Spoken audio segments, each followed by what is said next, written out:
Good morning. Welcome to Stats 2120. Or good afternoon, depending on what time you're listening to this. In this course, we're going to cover a variety of different topics, ranging from hypothesis testing to analysis of variance to relationships between categorical variables, then to regression and multiple regression, and finally finishing off the semester with forecasting. As we cover these different topics, I will try to guide you to have an overall understanding of the different methods that we're performing in class, as well as see how they interact with each other. We will also review statistical concepts from Stats 2120 in the first week or so of class, starting with today, to give the class a overall well-rounded experience. So starting off today, we'll talk about some of the different basic visualization and analytics techniques that you have learned in Stats 2110. Then we'll move on to confidence intervals and hypothesis testing and progress from there. So I wanted to start today discussing about some of the different topics we have in terms of definitions. So we'll talk about statistical concepts using the term cases. Cases will describe any of the subjects or objects that we're dealing with in this course. For example, when we're talking about customers, when we're talking about cities, the patients, or cars, those are all cases in our statistical model. Each of these cases have characteristics. Those characteristics are variables. Okay, so for example, a customer, well, you could talk about that customer in terms of their age. That's a variable. It's a characteristic. Or their weight, or their height. In terms of cities, you can talk about their population. In terms of patients, you can talk about maybe their sickness. Let's talk about quantifying that sickness using temperature. Right? In terms of cars, you can talk about miles per gallon of how efficiently the car runs. Right? Or you could talk about profit for a company, or the duration of a service call, or the gender of a person. These are all variables. And different cases can have different values for those variables. Now, for each of those values for those variables, we can collect a whole bunch of different values and create a distribution for that particular variable.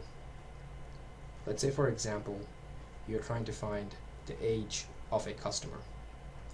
You collect the age of 10 different customers. Some customers may have the same age.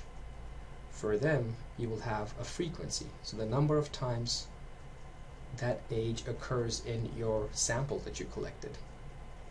Maybe you have two 24-year-olds and three 25-year-olds. Well, that frequency, the number of times that occurs in your sample, in your data, will be the frequency, and you can use that information along with those values of 24-year-old or 25-year-old to create a distribution. Let's look at an example. You have a law firm, and you're studying the gender of clients. They find that 55% of them are males and 45% of them are females. So in this case, your cases are your clients. The variable is gender. Is it male or female? Right? That's the values for those variable. And how often do they occur? Well, you have the frequency. 55% of them are males and 45% of them are females. So you can use this information to create a distribution. Now, variables can be quantitative or qualitative. Quantitative variables will take on numerical values, which you can add, subtract, multiply, divide, and perform all kinds of arithmetic operations on them. Examples of numerical variables are age of a customer, right? Credit card balance, number of employees, time until the customer is served, the population of a city, the rent of a house, These are all numerical variables. Right? Categorical variables or qualitative variables, the same thing, usually take discrete values. For example, you could be a freshman, a sophomore, a junior, or senior. These are categorical variables. You could also be a male or female. These are categorical. Typically, when there's only two categories involved, you can convert that to a binary variable, where it's 1 or 0. Do you own a home? Yes, no. That's a binary variable, 1 or 0. In terms of gender, you can convert male or female to be, are you a male? Yes, 1, no, 0. Or are you a female? Yes, 1, no, 0. But for more than two categories, you can have multiple categories in that example. For example, brand of credit card. You have Visa, Amex, MasterCard, and a whole bunch of other ones. Okay, so let's look at another example. You're a credit card company and you're studying the spending behavior of 21 to 25-year-old customers with a $1,000 credit limit. They randomly select 100 of them and record the following information. They record the average balance on their credit card over the last year, whether the customer has made any late payments, which day of the week their card is used the most, and also the customer's age in years. So for each of these items, I want you to think about identifying the type of variable that we're discussing and talk about the possible values that it can have for those variables. Let's spend a few minutes to think about these.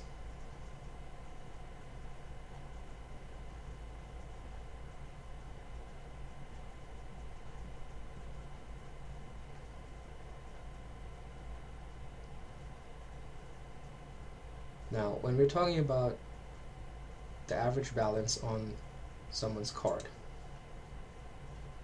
this is a quantitative variable, right? These are numerical values, and in the previous example we talked about a credit limit of $1,000. So really the balance can go from 0 to $1,000. That's the possible values, the range that it can take. Whether the customer has made any late payments, well, there's only two options there, right? Yes or no.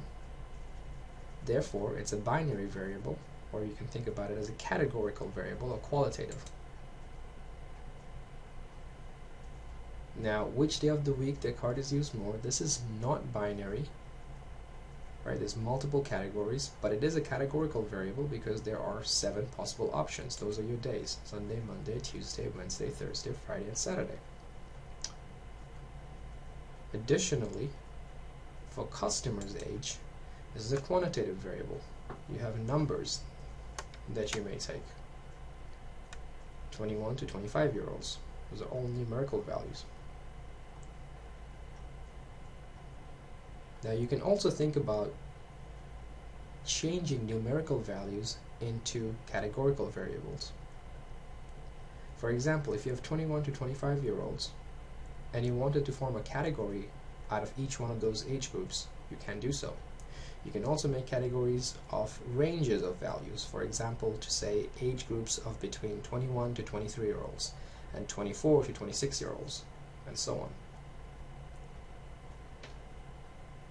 But creating categories from numerical variables only makes you lose information. You're washing out the detailed information that you get in a quantitative variable and creating categories. Because now when you go and look at a data sample, you will only see if they belong to, for example, the age group 21 to 23-year-old. You won't see their exact value for their age.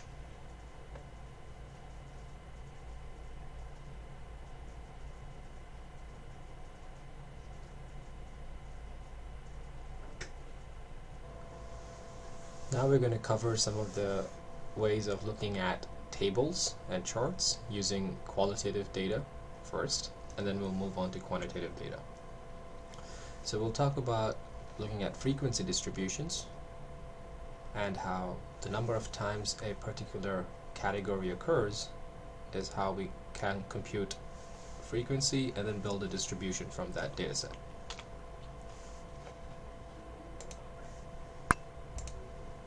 So for example, if you're looking at pizza preferences of 50 college students, if you just make a table, it doesn't really show much, right?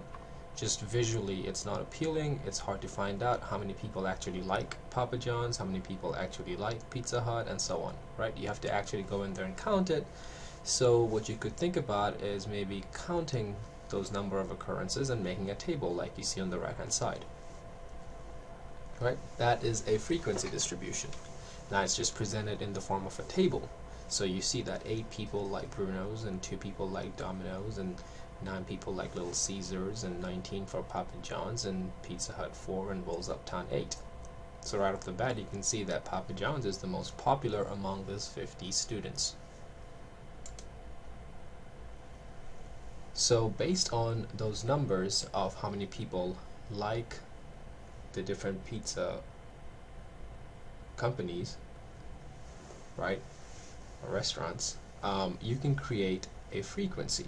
So 8 people that like Bruno's, well, if you divide that by the total number 50, you get 0.16, or in terms of percentage you have 16%. So similarly, when you do that for all the different restaurants, you get the different percentages of people that like those corresponding restaurants, and obviously the sum has to add up to 100%. Now you can represent that information through multiple different charts. 2 of the prominent ones are bar charts and pie charts. Right? If you were to represent that information about the restaurants through a bar chart, you see that you can create the columns as the heights of the frequency, as the number of people that like the different pizzas from those different restaurants. So Papa John's 19 has the highest bar. You can also represent that same information as a pie chart, where the entire pie is 100% and slices of that pie makes the percentages of the corresponding restaurants. Now those slices are created by dividing the entire 360 degrees angle into the different percentage portions, and then correspondingly drawing out a slice. So you can see that Papa John's has 38%, which is 38% of the 360 degrees from the center of the pie, and therefore has the widest slice.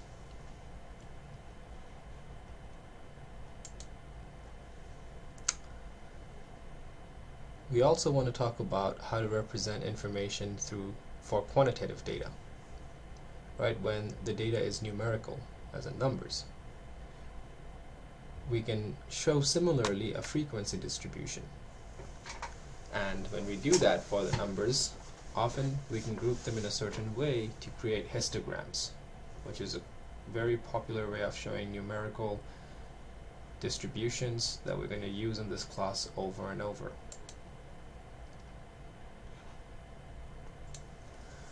When you're making a frequency distribution for numerical data, you have to make classes and then count the number of occurrences that fall into each one of those classes. You can also think of them as bins, right? And those bins or classes as ranges. Every time an occurrence falls in those range, we increase the total frequency of that range by 1.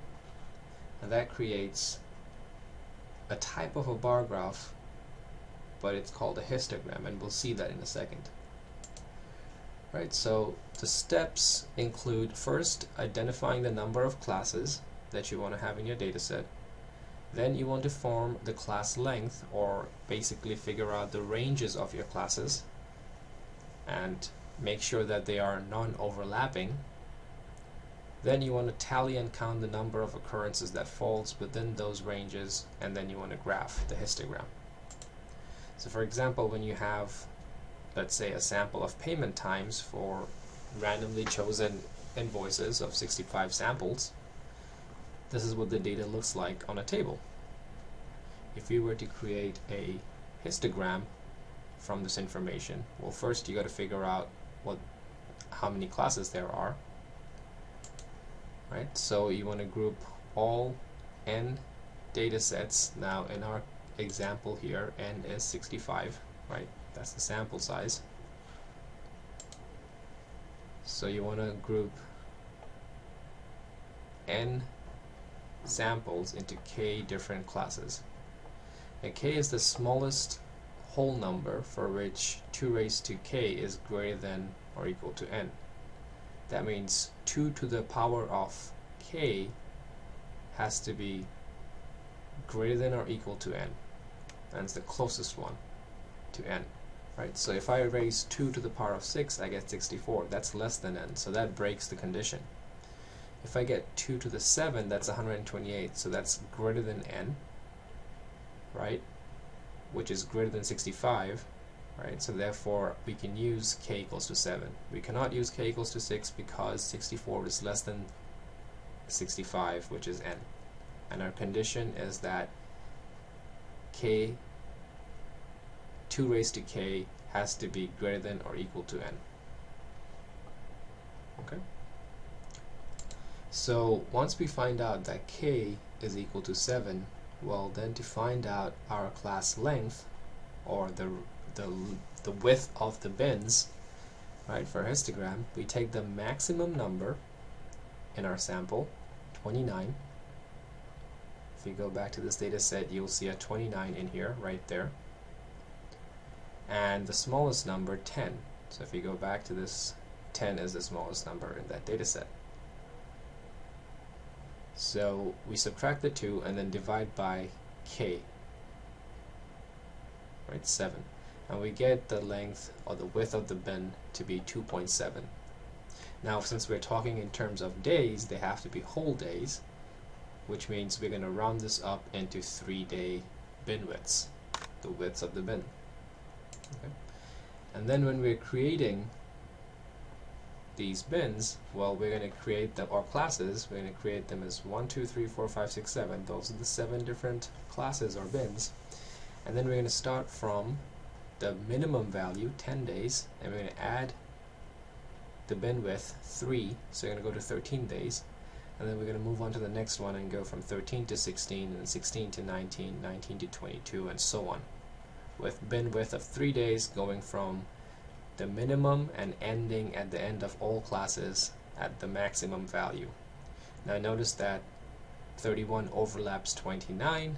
That is perfectly fine because that 29th sample, the 29 value, will fall into class 7 and therefore will be counted in class 7.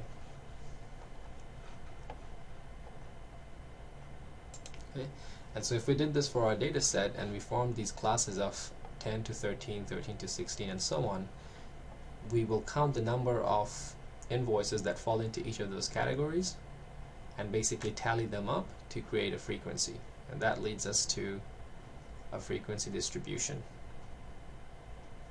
showing that the bin between 16 and 19 has the highest frequency of occurrence. Right, and when we plot this information on a chart, you see that this is what the distribution looks like, and this is known as a histogram. Right, we plot the frequency along the y-axis, and along the x-axis you have payment times, as in the actual numbers, and you see that between 16 to 19 the highest occurrence occurs. And if we were to convert that frequency into percentage, that's also a histogram. Right, and we show the percentages as the y-axis, and again the payment days in the x-axis. That is how a histogram is made.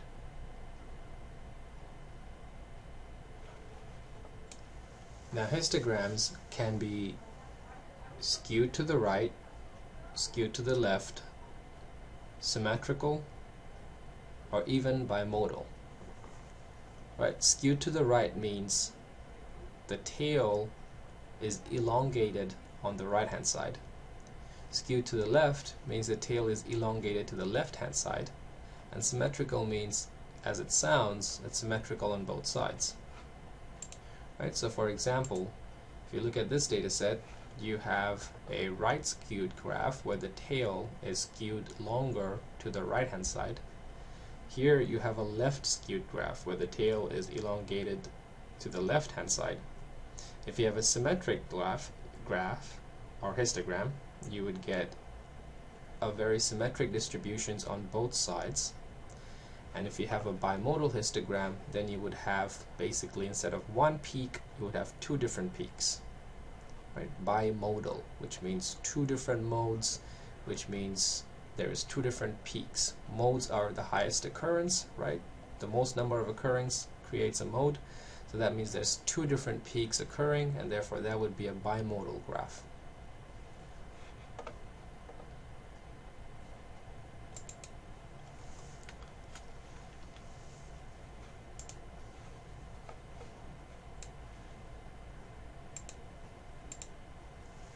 So this is an example of a symmetric graph. And then you could also have two different peaks. This is not exactly bimodal, right? You have two different peaks, however, this is the mode because that's where the most of the occurrences is. But if this peak was to be up there, then you would have a bimodal graph, which is exactly equal on two different peaks. So now I would like you to practice creating a histogram in Minitab. There is a housing prices case study on Canvas under modules. Please look at the data set and also read the PDF file. This is a case study that we're going to use continuously through the entire semester. So I want you to understand what the different variables mean, and then open up the MTW file, which is the Minitab file, and create a histogram of the actual prices column, and we will run through it here after you've practiced. When you open Minitab, this is what the houses.mtw file looks like. Right, it is called houses.mtw. This is all about the housing prices. The first column, there is square feet of each house. The second column has the number of beds. Third column has the baths. Fourth column has if it has heating or not. Fifth has the different styles involved. Right? Number of garage. Basement, if it is there or not, 1 and 0. The age of the house, if it has a fire extinguisher or not. The price of the house, if it's in a certain school district or not, if it's 2-story or not, if it's 3-story or not. Okay, so we want to create a histogram for this column, right, the prices. So we go to graph, we go down to histogram, and click on histogram. Right now you just want to make a simple histogram and look at that data set. So we click OK, and we put price as graph variables. Now there's multiple different things you can change in here, but for now we're going to keep it simple and just make a histogram of price.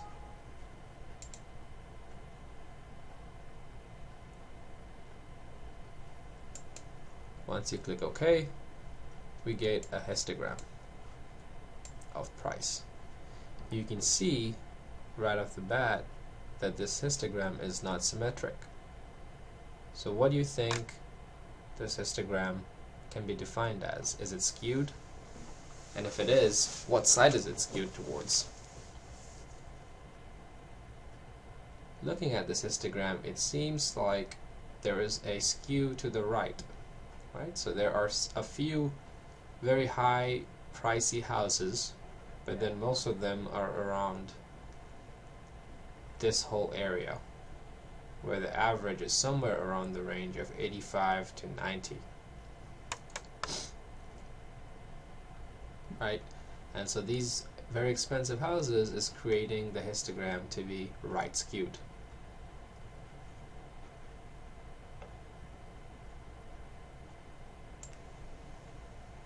Now suppose I wanted to create a pie chart for the number of bedrooms in that same file. So going back to Minitab, we want to create a pie chart of this column. So we go to Graph, down to Pie Chart. Now we have the values in a column and it's not summarized in a table, right? So therefore we have this box checked as chart counts of unique values.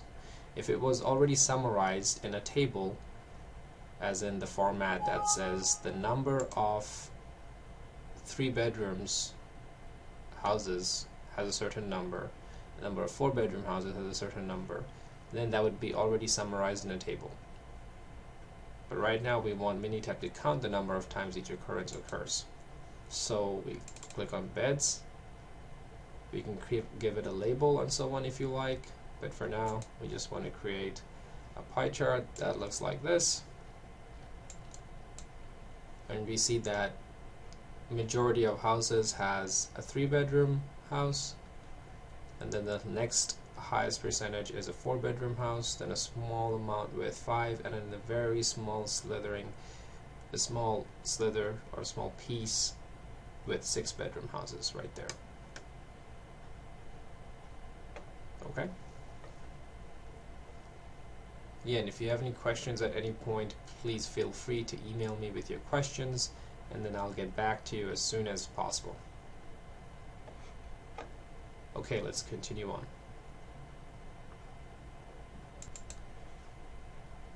Now, we may also want to make a histogram very quickly using nothing but a pencil and paper. And making that for using a computer, using a histogram, obviously takes some time and you may not have access to that. So a very short, quick way of creating a histogram, but using a pen and paper, is what's called a stem and leaf plot. This is a very quick way of creating a distribution, or at least looking at what the distribution looks like. It's not very accurate, it's a sketch. So we'll look at this through an example. Suppose you wanted to look at a sample of 50 mileages of new cars. Right? A stem plot is made by looking at the first main few values. It could be 2 digits or 3 digits and so on. Right? The first few values as the stem, and then the one value that's remaining as the leaf. Okay, so if you had no decimal places and each of these were 305 and 31.8 and so on, this was 308, this was 317 and so on, then still you would take the very last number and create a leaf from it. So you would put it on the right hand side of this line, and you would take the rest of the numbers and create a stem from it, and you would put on this side of the line. So right now it's saying, this data set says there is 129.8 in my data set somewhere here, right there. There is 130.1, 130.3, and 130.4.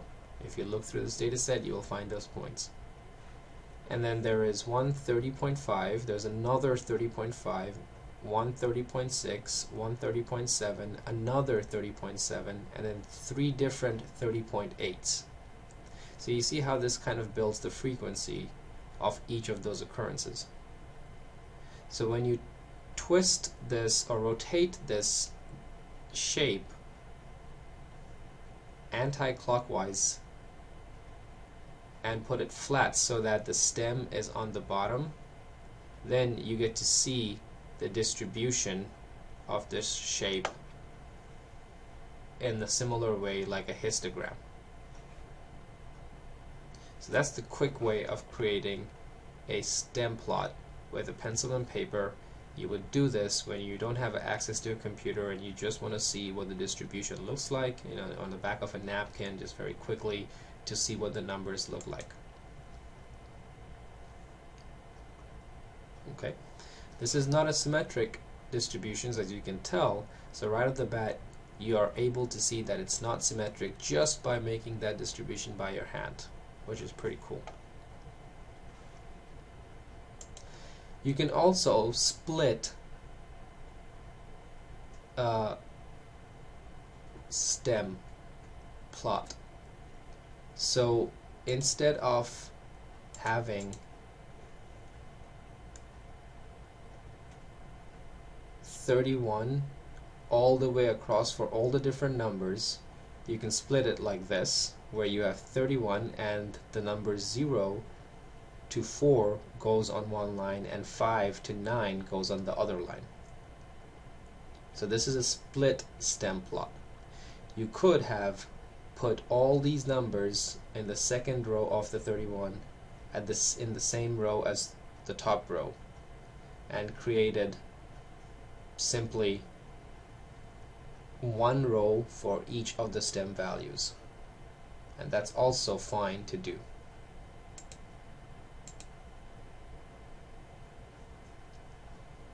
So now I want you to use the discussion section of Canvas to find out age of 10 students, or you can use your family members to collect age of 10 different family members and others or friends that you may have to create a stem plot on paper, and then also using Minitab. Once you completed that, I want you to upload. You can take a picture of the paper and put it into a Word document along with the Minitab stem plot, and simply submit that Word document on Canvas under Quiz 1. You can upload that assignment.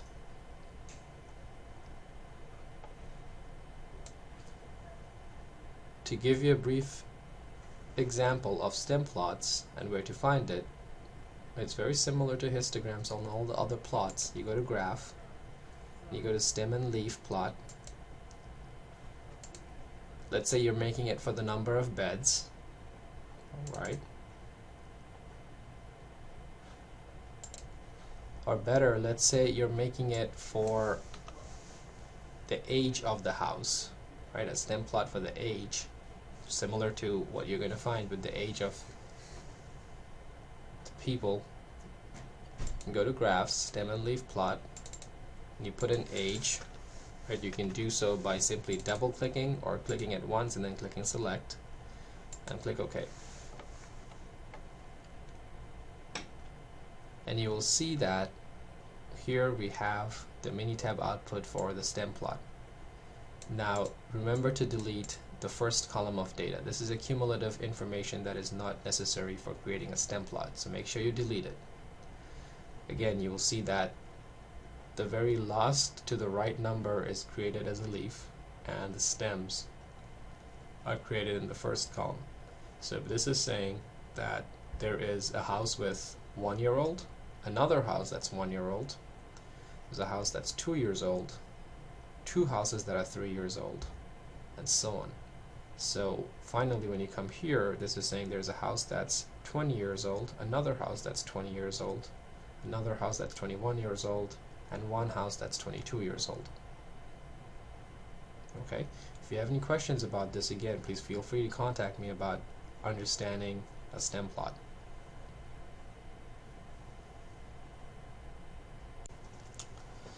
Let us also talk about how we would represent relationships in data. And when we talk about relationships, we obviously mean in terms of quantitative information, right? Between two quantitative variables, what kind of a relationship exists. And to observe that relationship, we're talking about scatter plots. Scatter plots is the first thing you should make when you have two numerical variables and you want to see if there is a positive or negative relationship. Is it a strong relationship, a weak relationship? For example, if increasing one of the variables, well, does it increase the other variable? Is it directly correlated? Or is it negatively correlated? Does increasing one decrease the other? Right? And all of these different relationships exists in the world around us in different examples and different applications. So to make a scatter plot, you take one of the variables and you make that the x-axis, and you put the other variable and you make a y-axis, and the x-axis and the y-axis has to be of equal intervals, right? They have to have a normal axis intervals, and then you place a dot on a pair of coordinates of xy coordinates exactly as it belongs in the data set, right? And then you do this for all the different data points to create a scatter plot. Now when we talk about scatter plot, we can characterize those scatter plots through three different things. One is its form, i.e. what kind of a scatter plot is it? Is it linear? Is it non-linear? Is there a squared curve in it? Is there a polynomial? Is it a cubed curve in it? Is it exponential, logistic? All the different ways you can have a relationship. Then you can talk about its direction. Is it positive? Is it increasing in the positive direction? Or is it decreasing? Is it negative? Right? And then you can also talk about it of its strength. Like all the points very much closely fitted along a line? Or is it really scattered all over the place? Is there a weak relationship or a strong relationship? And of course, there are going to be outliers in the data set that significantly deviates away from the pattern of the rest of the data points. So linear obviously means that you can fit it with a straight line, and that's mainly the relationship that we're going to focus on in this class. Okay, a nonlinear relationship, well, you can convert that nonlinear relationship, you can transform it to make it linear, and we'll look at this in chapter 10 towards the end of the semester, how to do that. Right, for now, just think we have a linear relationship, and it could be positive, i.e. when one variable goes up, the other one goes up, so increasing x increases y. Or it could be negative, when increasing x decreases y. Or you could also have that there is no linear relationships between the two variables. So for example, you can have a linear curve that is negative in this first example, right? Increasing x decreases y. You could have a positive one also that's linear. Or you could have also nonlinear relationships. This is an exponential curve, right? This is also a x squared curve, so this is nonlinear, a polynomial. Or you could have no relationship, and notice that these two are both forms of no relationship. While this one is, the bottom one is scattered all over the place, right? The top one, even though it is more along a single line, it is essentially saying that y, the y variable, is independent of x. So changing x doesn't really change y. Y is going to be pretty much along the same value. So there is no relationship there. Okay. And the strength of a relationship, well, we can look at that. If all the dots are along the line, well, this is a very strong relationship. And if it's scattered more away from the main average line, then it's a weak relationship. Okay, so this is a strong relationship between y and x, this is a weak relationship between y and x. So for a real example, you can look at the state per capita income in thousands of dollars and state median household income, and you see that there is sort of a weak relationship. As the values increase, there is a lot of scatter between the different data points that's away from a main cohesive line, right? So there's a weak relationship. Whereas if you look at, let's say, the average amount of gas consumed and the average number of heating degree days per day in your winter time, right, then this turns out to be a very strong linear relationship. It's very much fitted across a single line, and all the dots are very much close to each other along that line. And of course, you can also have outliers where one point significantly deviates away from the rest of the trend, right? So there is no outlier in the first case, and there is an outlier in the second case that can really deviate away from the rest of the points and the strong relationship that exists between. So in real examples, you can have outliers. Say you're looking at an example of GPA versus IQ. Yes, of course there's going to be people with low IQ getting high GPAs, their work ethic's good, etc. Or you could have it the other way, where you have high IQs getting low GPAs but their work ethic is not that great, and so on. Right, so these are definitely possibilities. Additionally, when you see a relationship, right, when you see a relationship such as this, say for example, without the color, think of them as all having the same color, then right away you might be tempted to fit it with a line, because it seems like there is a linear relationship, right? There's an increasing positive linear relationship. But turns out, if you dive deeper into that data, each of these are different categories. Each of these are the different habitats for the number of birds, and there we have on the x-axis number of exotic birds and number of native birds. So it seems like increasing the number of native birds increases the number of exotic birds, but each of these different clusters are different habitats. Okay, when you take that into account, so when you plot it just for an individual habitat, then you see in fact there is a negative relationship, which is opposite of what you initially assumed. So it's very important to dive deep into that data and figure out if everything belongs in the same category or not when you're making scatter plots and other plots. Okay, so in this case you would plot each of these clusters separately and observe that there is a negative relationship between the number of native species and exotic species, which is opposite of what you would have done if you plotted them all together. So speaking of these kind of misleading information, you have to pay attention to graphs and their scales, right? A graph can look very different if scales are altered. So you can have, in both of these, A and B, you have y-axis as the mean salary. Now if you don't alter the scale, you can see that it looks like there's almost no difference between the different years. But if you alter the scale a little bit and only look at between 58,000 and 68,000, then it looks like there was a significant increase. Right? Visually it's very difficult to see a change in the second case, but very easy to see a change in the first case. So we have to be very careful about how we interpret and look at each of these graphs and study the different axes. Okay, so you can also look at it in terms of mean salary increase, and you can see how changing when you're looking at percentages. Well, you can convert it to a normalized percent, and then in that case they both look very, very similar, except the width of the bars may be a little bit different. So again, you have to be careful about looking at each of these different ways of visualizing the data and making sure it's consistent throughout. Okay, so that brings an end to chapter 1. I will post up a homework in this chapter, and you would again complete the homework through Minitab or hand calculations if needed, and you would put the solutions on a Word document, and you will upload the Word document through Canvas, which will be graded again through Canvas, and your scores will be reported through Canvas. This is an online class. Everything will be done online, so you'll be graded online and you will submit your assignments online.